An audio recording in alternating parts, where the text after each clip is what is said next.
আসসালামু আলাইকুম। এই যে পেঁপে ভাজি উঠিয়ে দিছে আর ডিম সিদ্ধ করে নিলাম আর আটা সিদ্ধ করে নিছে। কয়েকটা রুটি বানানো শুরু করছে, অল্প কয়েকটা বানিয়ে নিবার পরে বানাবো। আর এই তো পেঁপে ভাজিটা হয়ে গেছে। এই ভাজি দিয়ে কিন্তু রুটি খেতে ভালো লাগে। আর ডিম পোচো করে নিছি, যে যেটা খাবে। আর চা করা শুরু করে দিচ্ছে। আর এগুলো খাইয়ে দিয়ে সবাই যাক, তারপর আবার শুরু করবো। আর এই তো বাজার নিয়ে আসছে ইলিশ মাছ আর রুই মাছটা এভাবে কেটে নিয়ে এসে এখন পরিষ্কার করে ধুয়ে তারপর চাকা করে আবার ধোয়া শুরু করবো। আর চিংড়ি মাছ নিয়ে আসছে, এখানে কিছু বড় সাইজও আছে, তো ওগুলো বেছে নিতে হবে। তো এই চিংড়ি মাছের পাও আছে, পা কখনো নিই না, তবে ভাবলাম পাগুলো নিবো। আর এই তো মাছটা আমার চাকা করা শেষ, ভালো করে ধুয়ে নিচ্ছে। আর একটা ইলিশ মাছ রেখে দিলাম, একটা রান্না করব। আর এই তো মূলা শাকটা আমার মা বেছে দিচ্ছে। আর এই অসময়ে মূলা শাকটা খেতে কিন্তু ভালোই লাগে। আর এই কুচি একদম। আর এই তো আমরা তরকারিটা উঠে দিলাম, মূলা আর বেগুন দিয়ে মাখবো, মেখে রান্না করব।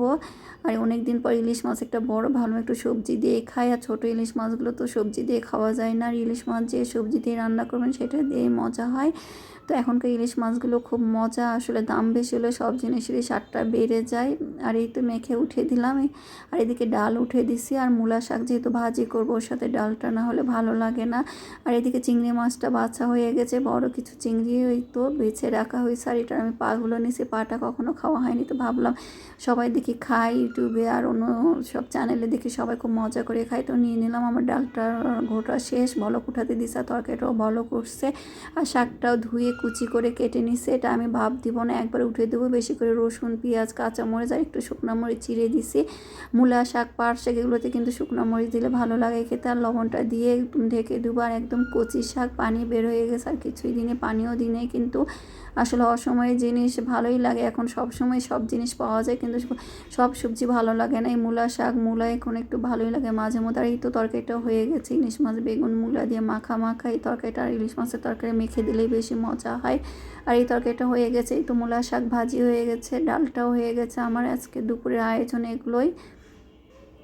আর এই তো তরকারিটা খুব সুন্দর কালারটাও আসছে। আর এই তো আমার আচার ছিল, এগুলো ঝালের আচার সরিষা দিয়ে করছিলাম বড় বড় করে কেটে আমটা, কিন্তু দেখি মিষ্টি আচারগুলো শেষ হয়ে যাচ্ছে, কিন্তু ঝালের আচার মানে টক মিষ্টি ঝালের আচার কেউ খায় না, তো ভাবলাম এখানে একটু গুড় দিয়ে টক মিষ্টি ঝাল বানিয়ে ফেলি।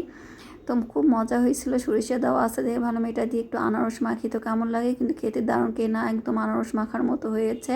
যেহেতু সরিষা দেওয়া আছে একদম কাসুন্দি কাসুন্দি ভাব হয়ে। আর এই তো আমি শুয়ে পড়ছি আর দেখি তো এগুলো শুরু করে দিছে আমার মেয়েটা, ছোট ছেলেটা, মানে ওই বাসায় থাকলে কিছু না কিছু করবেই।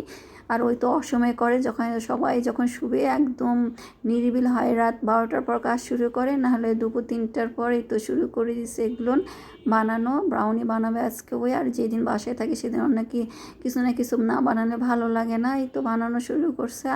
আসলে এটাই, মেয়েরা বাড়িতে থাকলে কিছু না কিছু করে আর কিছু না কিছু করতে চায়, এটাই ভালো লাগে। আর ছেলে মেয়ে না থাকলে কিছুই ভালো লাগে না। আর ঢালতে একটু কষ্ট হচ্ছিল, আমাকে ডাকছিল কিন্তু তারপরে আসি নাই। আমি একটু বিরক্ত হয়েছে, একা একা শুরু করে দিছে। আর ওর হাতে এগুলো খুব মজা হয়, অনেক যত্ন করে বানায়, তো ওই জন্য। আর ওই থাকলে কিছু না কিছু নতুন নতুন কিছু শেখার, বানিয়েও খাওয়াই।